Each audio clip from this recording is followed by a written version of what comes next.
மாற்ற போற ஒரு வாய்ப்பு இன்னைக்கு புதுசா இந்த வியாபாரத்தை கேட்க வந்த என்னுடைய சகோதரிகளுக்காக நான் சொல்ல வர விஷயம் என்னன்னா, என்னுடைய இதெல்லாம் பார்த்தீங்க லைஃப் ஹிஸ்டரி, என்னை பத்தி பெருமை பேசுறதுக்கு நான் வரல. என்ன நெட்வொர்க் மார்க்கெட்டிங்னா என்ன? நான் வந்து அரை பைத்தியம் இல்லை என்னுடைய கவர்மெண்ட் வேலையை விடுறதுக்கு. நான் கவர்மெண்ட் வேலையை விட்டுருக்கேன், அதை நம்புறீங்களா? ஏன்னா மீட்டிங்ல பேசுறோன்னு கேட்பாங்க, நீ போய் சொல்லாத. அதனாலதான் எங்க அப்பா அம்மா எல்லாரும் பேச வச்சாச்சு, வீடியோ எடுத்து போட்டாச்சு. இவங்க தான் ஊர்ல பிசினஸ் ஆரம்பிச்சு நான் என்னுடைய கவர்மெண்ட் வேலையை விட்டப்ப கைகொட்டி சிரிச்சாங்க சில பேர். நம்மளுடைய வீழ்ச்சியை பார்க்கறதுக்கு நம்ம மேல வருத்தப்படுறவங்க, அக்கறை உள்ளவங்க பயமுறுத்துனாங்க, கோவப்பட்டாங்க. எங்க அப்பா எல்லாம் என்ன பேசாம இருந்தாங்க. நீ ஜெயிச்சு வந்தாச்சு, ஜெயிச்சு வந்ததுக்கப்புறம் சொன்னோம்னு நம்ப மாட்டாங்க நிறைய பேர். உண்மையிலேவா வேலையை விட்டீங்களா? அது கவர்மெண்ட் வேலையை விட்டீங்களான்னு. நான் கவர்மெண்ட் வேலையை விடுற அளவுக்கு விட்டுருக்கேன் அப்படின்னா நான் ஒன்றும் அப்படி விடலை. நெட்வொர்க் மார்க்கெட்டிங்னா என்னன்னு புரிஞ்சதுனால நான் கவர்மெண்ட் வேலையை விட்டேன்.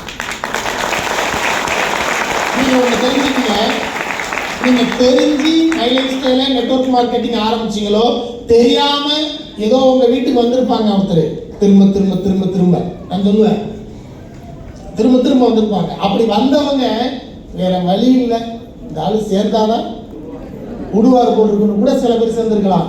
நீங்க தெரிஞ்சு நெட்வொர்க் ஆரம்பிச்சீங்களோ தெரியாம நெட்வொர்க் ஆரம்பிச்சீங்களோ, நீங்க பிடிச்ச கொம்பு உளியங்கொம்பை தான் நீங்க பிடிச்சிருக்கீங்க.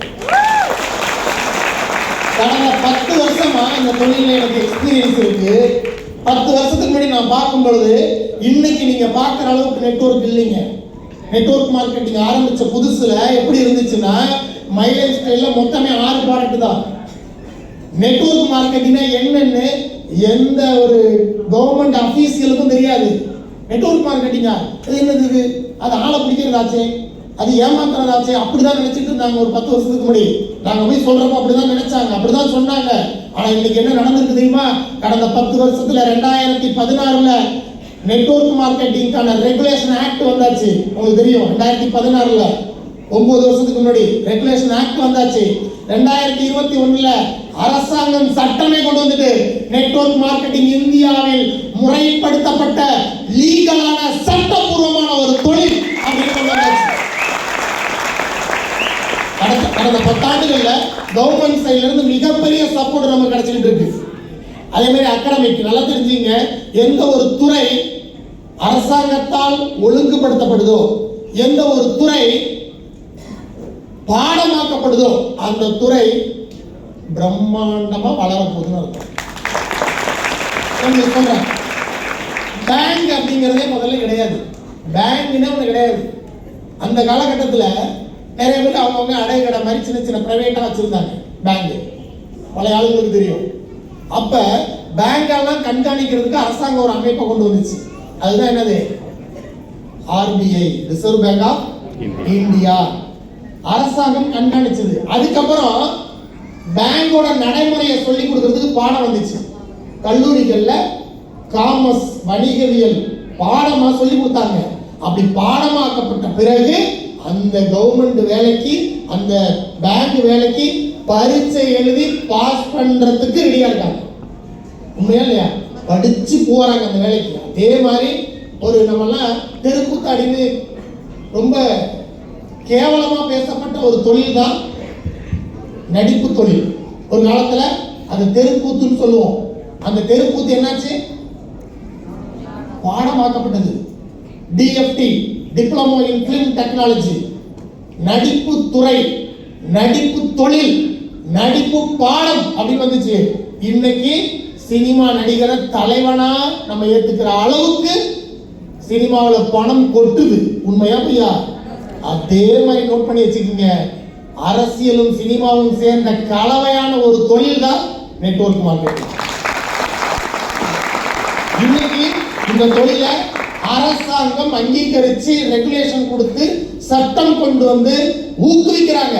டைரக்ட் செல்லிங் பண்ணுங்க, நெட்வொர்க் மார்க்கெட்டிங் பண்ணுங்கன்னு நான் சொல்லல, இந்திய அரசாங்கத்துடைய அமைச்சர்கள் சொல்றாங்க. நீங்க யூடியூப்ல போய் பாருங்க, நிறைய இருக்கு. ஆர்டிகிள் எல்லாம் உங்களுக்கு போட்டு காட்டியிருப்பாங்க. அப்போ அமைச்சர்கள் இருந்து பிரதம மந்திரி வரை வியாபாரம் பண்ணணும். ஸ்கில் இந்தியான்னு ஒரு அமைப்பு இருக்கு.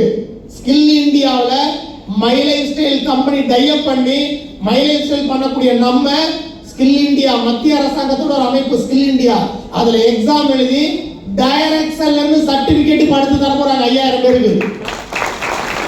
நீங்க நினைச்சா எழுதலாம். டீம் கோஆர்டினேட்டர் ரேங்க்ல கொடுக்குறாங்க. ஏற்கனவே 35000 பேருக்கு சர்டிபிகேட் கொடுத்தாங்க. அதுல நானும் கவர்மெண்ட் எக்ஸாம் எழுதி பாஸ் பண்ணி சர்டிபிகேட் வாங்கியிருக்கேன். டைரக்ட் செல்லிங்க நெட்வொர்க் மார்க்கெட்டிங்க படிச்சு பண்ணிட்டு இருக்கோம் நாங்க. நல்லா புரிஞ்சுக்கங்க.